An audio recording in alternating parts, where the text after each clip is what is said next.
Hello, accountability buddies. This is Les with another episode of Less is More Healthy, coming to you from the parking lot at work. I have shot this video a couple of times. I might intersperse in some of the previous videos because I think they were good. And I was in like a new area for driving. So I had to drop something off from work. I'm out of my routine and I'm fighting really hard to rebuild my walking before work routine. And I'm glad I went for a walk yesterday. That was long and good, because I wasn't able to go for a walk today. And part of that is I had to have a professional presentation for what I was doing this morning. And if I'd gone for a walk, I wouldn't have had a professional presentation, and um, I would have had to have schmoozed. So what I um so I've got a couple of things to talk about. So um obviously, when I have gone for walks, I get sweaty. I try to make it a vigorous walk. I try to um you know work on that. Um and so that I try to make sure that I'm doing something more vigorous so that I'm actually getting a workout in. And if I don't, then I don't sweat. If I do, I do sweat. And so I wanted to have a professional presentation in case I did have to see the people where I was stopping. So today before work, as part of work, I had to make a drop. We make flyers for our groups that have openings, and I've been doing a lot of legwork to get my groups up and running, and get them filled.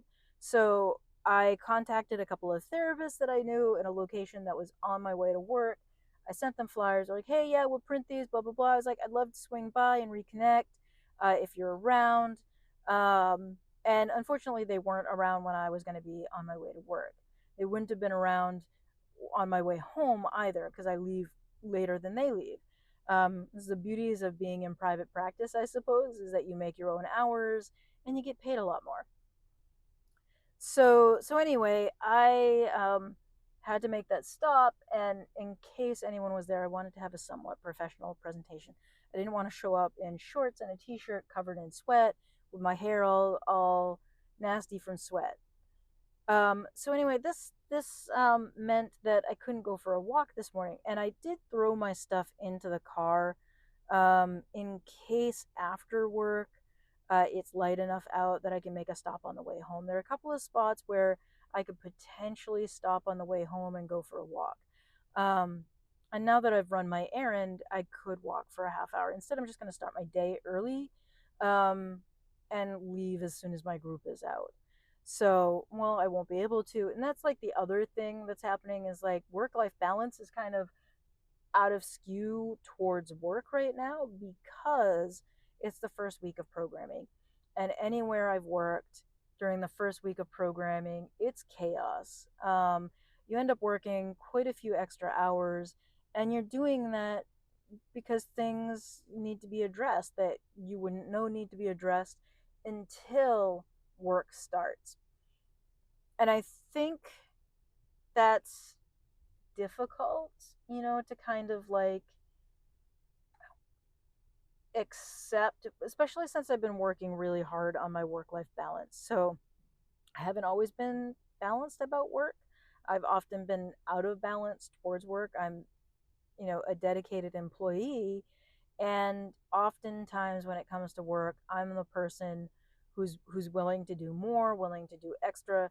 And I've kind of forced myself for the last 3 years to start saying no, if something is outside of work hours, if something isn't part of my job description. I've just started saying no to things in a nicer way, not just like, no. In some cases, I have to say no repeatedly. Or if I do something that's outside of my regular work hours, I then balance it out by taking time off or, you know, reconfiguring my schedule so that it actually allows me to have the time off in balance. But in the past, I didn't do that. I was working 24/7. I was on the phone with my boss all the time. Um, I was checking my email constantly, and that's not great balance. That's not great for your life. It's not great for your mental health. And so being able to have that balance is important. Um, so yeah, now I'm working on that balance, and I'm also trying to work on getting my routines back in place, which is hard when things are chaos at work. Um, and so it's not an easy place to be, to have that work life balance. It's one of the reasons I use my time in the car to talk to myself, talk to you, talk to the camera, because um, it helps me shift gears. So this is like a way to shift into work. It's also on the way home, a way to shift out of work. I'm often thinking about tomorrow's episode on my way home, and I'm kind of talking it out as I drive home. And I find that really relaxing. It helps me shift into sort of like home mind space. And then, like, the other thing that I've noticed is, because I do have this long history of being out of balance when it comes to work, I have noticed some of my old behaviors with being a workaholic filtering back into my life. So, checking my email, looking at my calendar before work. And I think some of that right now is just because work has been chaotic, and I want to make sure that I'm not missing any meetings in the morning by showing up late. So yeah, so that is something that I'm definitely like aware of and thinking about. Um, so yeah, so just kind of like nipping things in the bud early, in the same way that I would say no to coworkers or bosses that want me to do extra. I'm saying no to myself. Like, if I see myself checking my email, I'm shutting that down. I'm like, this is not, I can check my email when I get to work. Nothing is so important that when I drink my morning coffee and I'm working on my videos, that I need to check my work email. That's not necessary. I don't need to check my text messages. I don't need to do any of that. And so, like, with that, it's kind of a difficult thing to kind of um, you know, stop myself from doing, because it's such a natural thing. For those of us who are like Gen X, I call myself a Gen X millennial rising, because I'm right on the tail end of Gen X. Um, and also, like, I waited to go to grad school until I was going with all millennials, and um, I think I have the financial situation of a millennial, but also somewhat of Gen X, because I was able to buy a home when I was working the corporate job. And anyway, grad school put me into like millennial financial space. But anyway, yeah, I'm like trying so hard to get back into my healthy routines.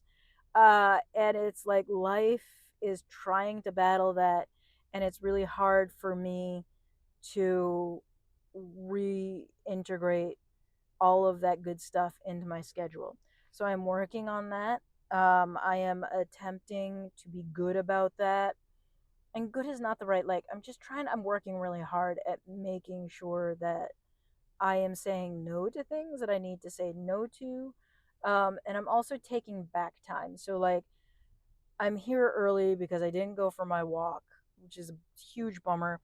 But also, that means I get to either come in late tomorrow, or I get to, leave early. I'm probably going to leave super early on Friday instead of anything else. So that just makes sense for me. It works for my schedule. And I just got to figure out things with all the stuff that's necessary. So, with that, I hope that you are finding balance in your life and between your work and your life. I hope you are able to say no to things that are outside of your job description and outside of your normal working hours, and that by saying no, you are assisting yourself in your health and fitness journey. So, with that, I thank you for being here, and I will see you next time. Hopefully, messing around with the manual settings on the Osmo Action is helpful. And with that, I will see you next time.